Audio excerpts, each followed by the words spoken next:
ಗತರಾತ್ರಿ ಸಹಜ ಬದುಕಿನ ನೈಜ ಕಥೆಗಳ ಆಧಾರಿತ ಕಥಾಪಯಣ.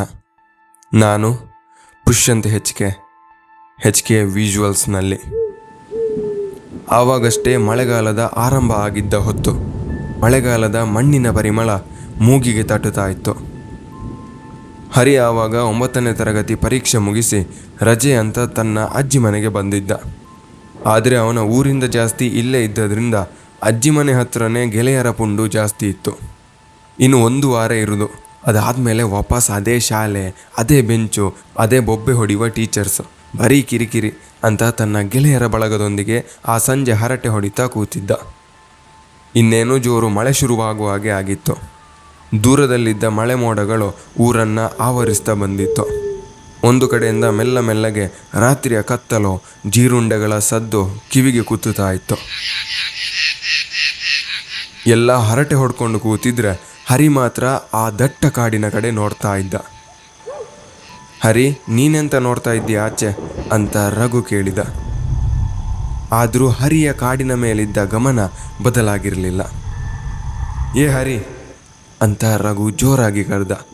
ಒಮ್ಮೆಗೆ ಹರಿ ರಘುವಿನ ಕಡೆ ನೋಡಿ ಕೇಳಿದ, ಅಲ್ಲ, ಆ ಕಾಡಿಗೆ ಯಾಕೆ ಹೋಗಬಾರ್ದು ಅಂತ ಹೇಳ್ತಾರೆ? ಅಲ್ಲಿ ಅಂಥದ್ದು ಎಂತ ಉಂಟು? ಯಾಕೆ ಆ ಕಡೆ ನಮ್ಮನ್ನು ಅಜ್ಜಿ ಬಿಡುವುದಿಲ್ಲ ಅಂತ ಗೆಳೆಯರ ಮುಂದೆ ಪ್ರಶ್ನೆ ಇಟ್ಟಿದ್ದ. ಅಷ್ಟರಲ್ಲೇ ರಾಕಿ, ಓಹ್, ನೀನು ಆ ಕಾಡಿನ ಬಗ್ಗೆ ಮಾತಾಡ್ತಾ ಇದೀಯಾ? ಅದರ ಬಗ್ಗೆ ನನ್ನ ತಾತ ನನಗೆ ಕತೆ ಹೇಳಿದ್ರು ಕೇಳು ಅಂತ ಮಾತು ಶುರು ಮಾಡ್ತಾನೆ.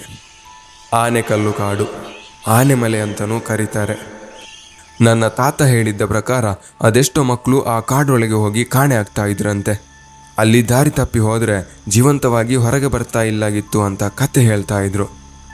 ಮತ್ತು ಕೆಲವೊಂದು ರಾತ್ರಿ ಎಲ್ಲ ಏನೋ ಸಣ್ಣ ಮಕ್ಕಳು ಕಿರುಚಾಡಿದ ಹಾಗೆ ವಿಚಿತ್ರ ಬೊಬ್ಬೆ ಕೇಳ್ತಾ ಇದ್ದಾಗೆಲ್ಲ ಕಾಡು ಕಡೆಯಿಂದ ಕೇಳ್ತಾ ಇತ್ತು ಅಂತ ಹೇಳ್ತಾ ಇದ್ರು. ಆ ಕಾಡಿಗೆ ಹೋದರೂ ಅಕಸ್ಮಾತಾಗಿ ಆ ಕಾಡಿಂದ ಹೊರಗೆ ಬಂದರೆ ಮೈಯಲ್ಲೆಲ್ಲ ರಕ್ತ ಹರಿತಾ ಇತ್ತಂತೆ. ರಾಕಿ ಅವನ ತಾತ ಹೇಳಿದ್ದ ಆನೆಕಲ್ಲು ಕಾಡಿನ ಕತೆ ಅಲ್ಲಿದ್ದ ಎಲ್ಲರನ್ನ ಕಥಾಲೋಕದೊಳಗೆ ಕರ್ಕೊಂಡೋಗಿತ್ತು. ಇದನ್ನೆಲ್ಲ ಕೇಳ್ತಾ ಇದ್ದ ಹರಿಗೆ ಈ ಕಾಡಿನ ಮೇಲಿದ್ದ ಕುತೂಹಲ ಇನ್ನೂ ಜಾಸ್ತಿ ಆಗಿತ್ತು. ಅಷ್ಟರಲ್ಲೇ ಸುಮ್ಮನಿರ್ಲಿಕ್ಕಾಗದ ಹರಿ ಭಾರಿ ಕುತೂಹಲದಿಂದ ಕೇಳಿದ, ಆ ಕಾಡಿನ ಕಡೆ ಹೋಗಬಾರ್ದು ಅಂತ ನನ್ನ ಅಜ್ಜಿ ಕೂಡ ಹೇಳ್ತಾ ಇದ್ರು.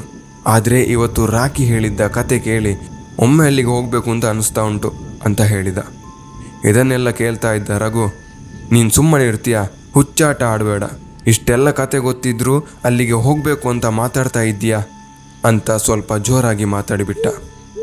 ಈ ಕಾಡಲ್ಲಿ ಅಂಥದ್ದೆಂತ ಇಲ್ಲ ಮಾರೆ, ಸುಮ್ಮನಿರು. ನೀವು ಯಾರು ಬರ್ತಿರೋ ಇಲ್ಲೋ ಗೊತ್ತಿಲ್ಲ, ನಾನಂತೂ ಆ ಕಾಡೊಳಗೆ ನಾಳೆ ಸಂಜೆ ಅಷ್ಟರಲ್ಲಿ ಹೋಗಿ ಬರಬೇಕು. ಒಮ್ಮೆ ಆದರೂ ಅಲ್ಲಿ ಎಂತ ಉಂಟು ಅಂತ ನೋಡಲೇಬೇಕು ಅಂತ ತಯಾರಾಗಿ ನಿಂತ. ಆದರೆ ಬಾಕಿದ್ದ ಹುಡುಗರು ಅವರವರ ಮುಖ ನೋಡೋದಕ್ಕೆ ಶುರು ಮಾಡಿದರು.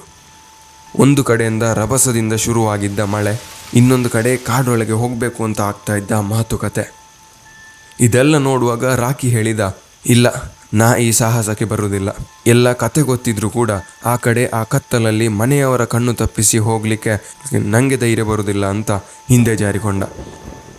ಮತ್ತೆ ಉಳಿದ 5 ಜನರಲ್ಲಿ ರಘು ಮತ್ತು ಚಿರಾಗ್ ಕೂಡ, ನಾನು ಈ ವಿಷಯದಲ್ಲಿ ಇಲ್ಲ, ನೀನು ವರ್ಷಕ್ಕೊಮ್ಮೆ ಇಲ್ಲಿಗೆ ಬರುವವನು, ನಿಂಗೆ ಇದರ ಬಗ್ಗೆ ಗೊತ್ತಾಗೋದಿಲ್ಲ.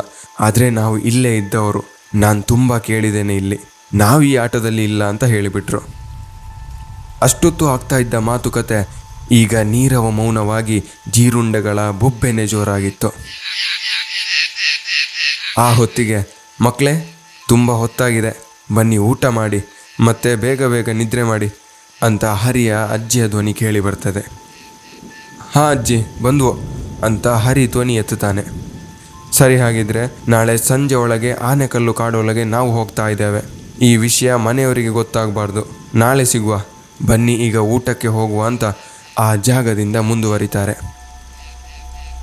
ಆದರೆ ಹರಿಯ ಮುಖದಲ್ಲಿದ್ದ ಉತ್ಸಾಹ, ಕಾತುರವೆಲ್ಲ ಚಿರಾಗ್, ರಘು ಹಾಗೆ ರಾಕಿಗೆ ಇವರ ಈ ಮಾತಿಂದ ಎಲ್ಲಿಲ್ಲದ ಭಯ, ಆತಂಕ ತಂದಿತ್ತು. ಹಾಗಾದರೆ ಮರುದಿನ ಆ 3 ಹುಡುಗರು ಮನೆಯವರ ಕಣ್ಣು ತಪ್ಪಿಸಿ ಆನೆಕಲ್ಲು ಕಾಡೊಳಗೆ ಹೋಗ್ತಾರಾ? ರಘುವಿನ ಮಾತನ್ನ ಕಡೆಗಣಿಸಿ ಆ ಕಾಡೊಳಗೆ ಕಾಲಿಡ್ತಾರಾ? ಅಷ್ಟಕ್ಕೂ ಆ ಕಾಡೊಳಗೆ ನಡೀತಾ ಇದ್ದ ಆ ಘಟನೆಗಳೆಲ್ಲ ನಿಜಾನ?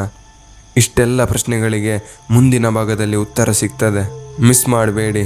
ಮತ್ತೆ ಸಿಗುವ ಆನೆಕಲ್ಲು ಅಡವಿಯೊಳಗೆ. ನಮಸ್ಕಾರ.